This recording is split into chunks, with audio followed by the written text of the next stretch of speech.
A bit of a late addition, but let's get into team talk. So I've had a pretty big week, just has really rattled me. So team talk usually comes out right after teams are announced, and that's how they'll be going forward. But now we've got a couple of hours before the game. I just want to come up here and talk about our team and who's in and who's out and my thoughts going forward. So let's just get into it. So coming out of the team, we have Tom Mitchell, who has been managed, rested, whatever you want to call it, omitted. Look, honestly, I think Mitchell has been probably rested/omitted.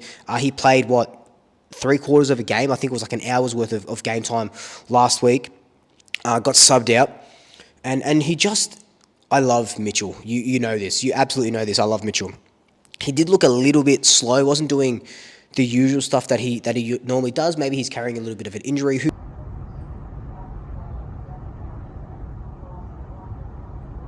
Time to jump in the hyperbaric chamber, get some extra oxygen into the body, will help with swelling and recovery. You can always sit in here for about an hour. Hopefully this swelling comes out quick so we can get back to training as soon as possible. We've got another session tomorrow, the other coast actually, so we're changing it up, getting some variety in the location of where we're training, and then we're into it next week, so hopefully I can get up to this rather quickly. Coming out as well is John Noble. I thought Noble did pretty well when he came on as the sub for Mitchell. He gave us a bit of dash, bit of flair, and run, which is pretty much dash anyway. I don't know why I said both of those words. And he sort of comes out of the side. It's going to be a hard one. I think Noble is going to be in and out of the side. They're really trusting Markov in that sort of position, and I probably trust Markov a little bit more as well. I think Markov just gives us a little bit more than Johnny Noble does, even though I love Johnny Noble and I rate him. It's out of him or Markov. I was even surprised that he was the emergency last week. So Noble comes out of the side, Mitchell comes out of the side. Now coming into the side for the first time this season is Jeremy Howe. So he had a bit of a calf complaint. I think it was a corky on his calf or on his leg or something. And we really, really missed him last week. And I've talked about this, and everyone sort of talked about this. They really left Charlie Dean to sort of manage GWS's forward line by himself. No one was really helping him out.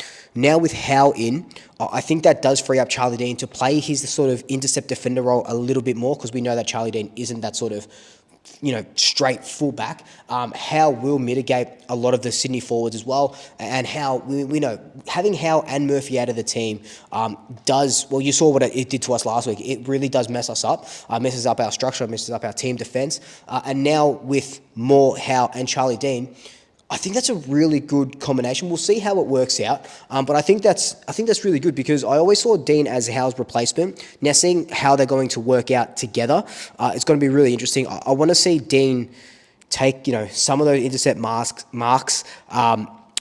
Give us a little bit of dash, give us a little bit of run from the half back line, because he's a really good kicker of the football, can find a target. So I'm really excited to see what Howe's inclusion does for Charlie Dean.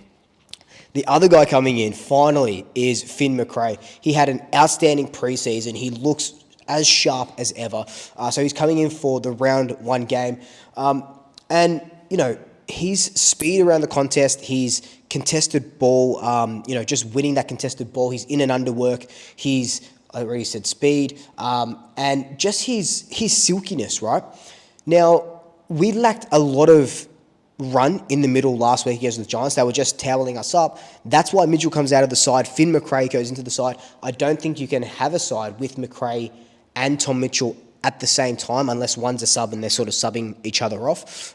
So I don't think that's possible. But with Mitchell's omission, in comes Finn, and like I said, he set the sort of football world on fire, especially the Collingwood world on fire in the preseason. A great game against Richmond. Was really stiff not to play against the Giants. He's just signed a contract extension, just turned 22, so he's still really young. He's with us till the end of next year as well now. So this is the time where, and I hope they put him into the best 22 straight up, and we'll talk about a little bit about that in a second. This is where he proves what he can do. I want to see him, 15 to 20 disposals. I want to see 7 tackles, and I want to see 6 clearances. That'll be sort of a baseline. So 15, 7, 6 is my baseline for Finn today. So he's going to be a must watch. Now, our subs for this game are Finn, Bobby Hill, Will Hoskin-Elliott, Oleg Markov, Mason Cox.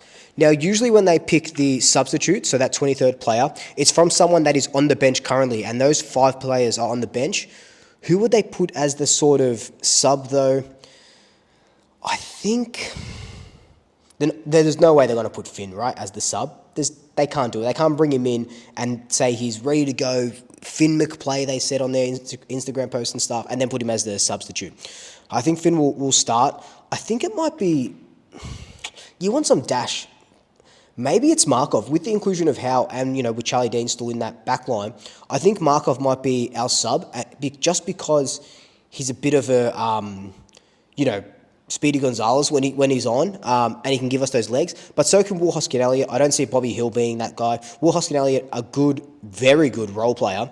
So I think for the sub for me, it'll be out of Will Hoskin-Elliott or Oleg Markov.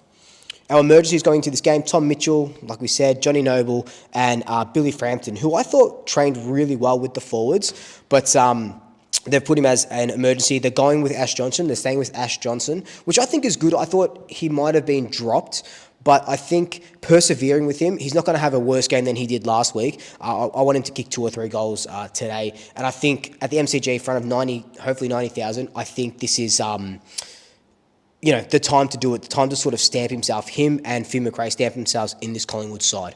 All up, with these inclusions and those outs, I'll probably give this team an 8.5 out of 10.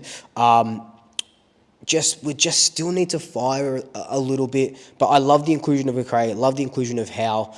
Would love to see, Murphy back, obviously, and would love to see McStay. So I think an 8 out of 5 out of 10 is good for this side. And Sydney, I didn't talk about Sydney because they go in unchanged. But let me know your thoughts down below. How did you like the ins? How do you like the outs? Who would you have done the same thing? Would you have put Noble in? Let me know your thoughts down below. But until then, like, comment, subscribe, TAFE family, TAFE friends, TAFE best. And until next time, Single Shaka. I'll see you later.